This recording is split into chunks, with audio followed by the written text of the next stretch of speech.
Ezekiel, Kabanata Siyam. Sumigaw si Yahweh, "Halik kayo, mga itinalaga upang magpahirap sa lungsod.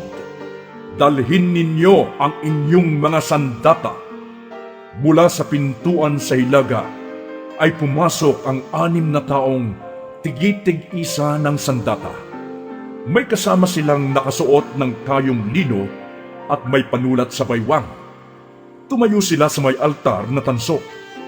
Noon, ang kaluwalhatian ni Yahweh na nasa pagitan ng mga kirubin ay tumaas papunta sa pasukan ng templo. Tinawag niya ang lalaking nakadamit ng telang lino at may panulat sa baywang. Sinabi niya rito, "Libutin mo ang lungsod ng Jerusalem at lagyan mo ng tatak sa noo ang lahat ng nagdalamhati dahil sa mga kasuklam-suklam na ginawa roon." Sa iba naman ay narinig kong sinabi niya, "Sumunod kayo sa kanya at patayin ninyo ang mga taga roon. Huwag kayong magtitira maliban sa mga may tanda sa noo. Patayin ninyong lahat ang mga taga roon, matanda, binata, dalaga, babae at bata. Umpisahan ninyo sa santuaryo." Inuna nga nilang patayin ang matatandang pinuno ng bayan sa harap ng bahay. Sinabi niya sa kanila, "Parumihin ninyo ang templo at punuin ninyo ng bangkay ang patio. Sige, umpisahan nyo na." Lumakad nga sila at pumatay ng pumatay sa lungsod. Ako'y naiwang mag-isa.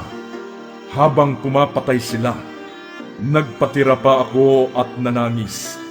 Sinabi ko, "Panginoong Yahweh, aking Diyos, dahil ba sa galit mo sa Jerusalem, ay uubusin mo ang nalalabing Israelita?"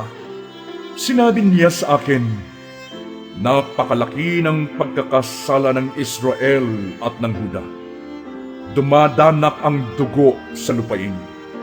Nawawala ang katarungan. Sinasabi pa nilang hindi ko sila makikita sapagkat umalis na ako sa lupain. Kaya pagbabayarin ko sila sa ginagawa nila. Wala akong patatawarin ni isa man sa kanila." At bumalik ang lalaking nakasuot ng telang lino at sinabi kay Yahweh, "Nagawa ko na po ang ipinaggagawa ninyo sa akin."